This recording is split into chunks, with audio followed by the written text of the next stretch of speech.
அப்புறம் சொல்லுங்க மிஸ்டர் பூபதி. ஏன் வக்கீல் சார், அக்காவும் செத்து போயிட்டாங்க, அசோக்கும் செத்து போயிருச்சு. அப்ப இந்த ஆஸ்தியெல்லாம் எனக்கு தானே சேரணும். I am sorry mister Boopathi, உங்களுக்கு விஷயமே தெரியாது போல இருக்கு. உங்க அக்கா அவங்களுக்கு பிறகு அவங்க ஆஸ்தி எல்லாம் அவங்க மருமக மங்கம்மா பேருக்கு மாத்தி உயில் எழுதி வச்சுட்டாங்க. மங்கம்மாவுக்கு பிறகு அவங்க குழந்தைகளுக்கு தான் ஆஸ்தி சேரும். குடும்ப வக்கீல்ங்கிற முறையில நான் தான் அந்த யோசனையை சொல்லி ஏற்பாடு பண்ணேன். நான் டிக்டேட் பண்ணேன், இந்த குமாஸ்தா தான் உயில் எழுதினாரு. மங்கம்மாவோட ஆசையை யாரும் எதுவுமே செய்ய முடியாது, அனுபவிக்கலாம். ஆனா அதை விக்கிறதுக்கு யாருக்குமே உரிமை கிடையாது. இந்த உயில் விஷயம் மங்கம்மாவுக்கு தெரியுமா சார்? அநேகமா தெரிஞ்சிருக்காதுன்னு தான் நினைக்கிறேன். ஏன்னா அசோக் மங்கம்மா கல்யாணத்துக்கு முந்தின நாள் தான் உயில் எழுதுது. கல்யாணத்துக்கு மறுநாளே அசோக் கொலை செய்யப்பட்டுட்டான். அந்த அதிர்ச்சியில உங்க அக்காவும் காலமாயிட்டாங்க. அந்த ஒரு நாள் கேப்ல உங்க அக்கா மங்கம்மா கிட்ட உயிலை பத்தி பேசியிருக்க மாட்டாங்கன்னு நினைக்கிறேன். Correct sir. ஏன் சார் இப்ப அந்த உயில் எங்க இருக்குன்னு உங்களுக்கு தெரியுமா? அநேகமா உங்க அக்கா தான் எங்கேயாவது பத்திரமா எடுத்து வச்சிருப்பாங்க.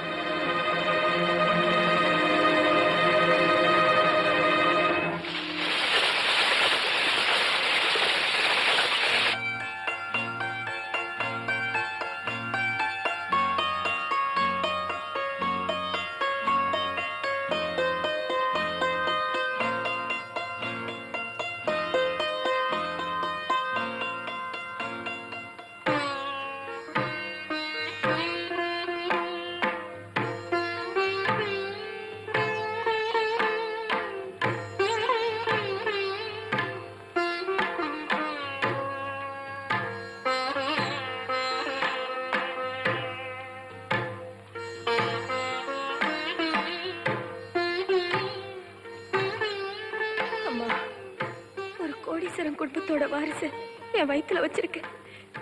என்னையும் என் குழந்தையும் நீதான் தாயை காப்பாத்தணும்.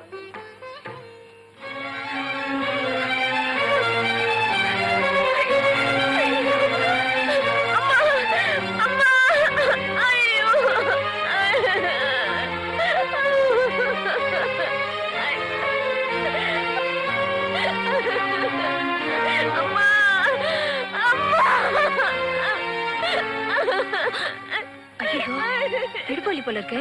தூக்கு தூக்கு, ஆஸ்பத்திரி கொண்டு போகலாம்.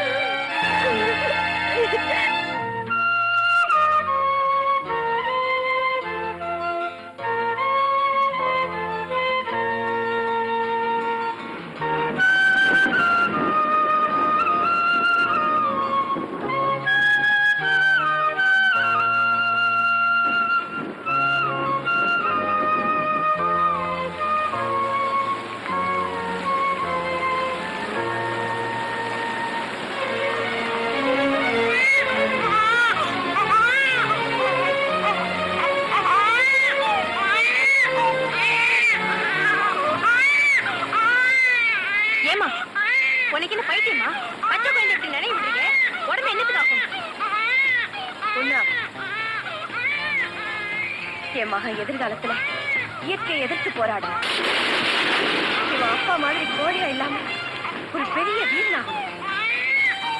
இவனை வச்சு என் மனசுல இருக்கிற சபதத்தை நான் நிறைவேற்றேன்.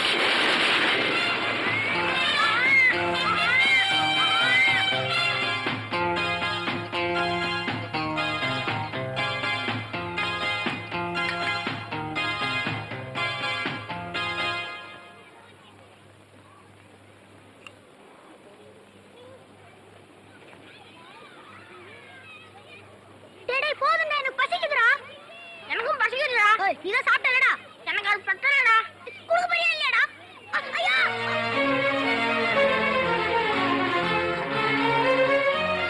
டீச்சர் கிட்ட சொல்றேன்.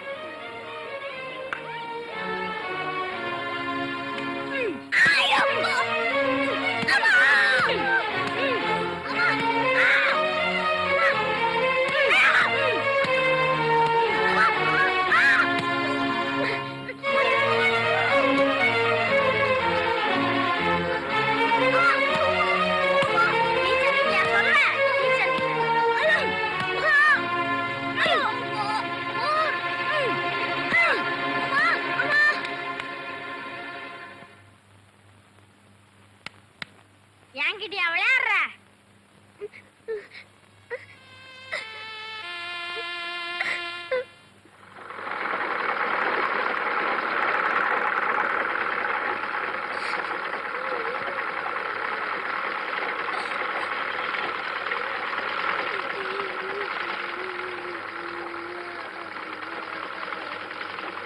ஏனாச்சு அழுவுற? என்னாச்சு? வா. எதுக்கு பழுவுற? என்னாச்சு? குண்டுமணி என் சாப்பாட்டை புடுங்கி தின்னுட்டு என்ன அடிச்சிட்டாமா.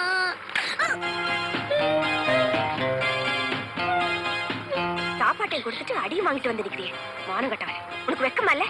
நீ ஏன்டா அவனை திருப்பி அடிக்கல? அவனை பார்த்தாலே பயமா இருக்குமா. இப்படி பயந்து பயந்து கோழை மாதிரி இருந்தேன்னா நீ பெரியவன் ஆனதும் தெருவில் போறவெல்லாம் உன்னை அடிப்பான்டா. இப்படிதான் பொழைக்க போறேன்.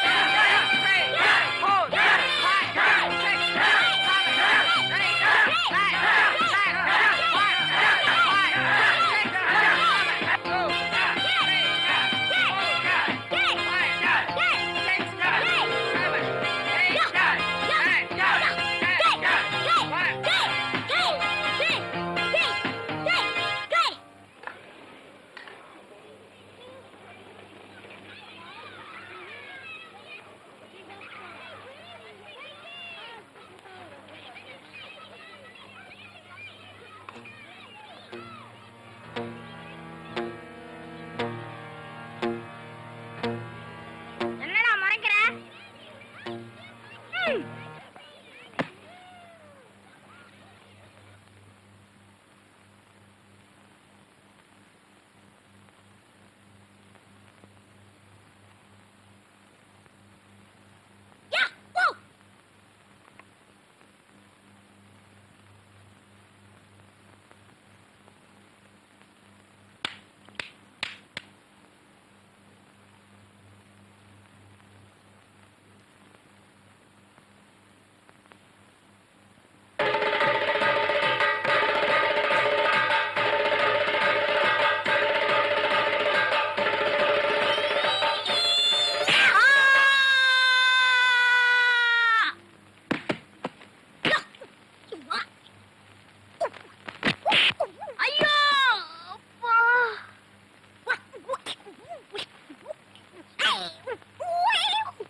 உடம்பு தாங்காது, போறோம், விட்டுருங்க. என் காலை ஏன்டா பிடிக்கிற?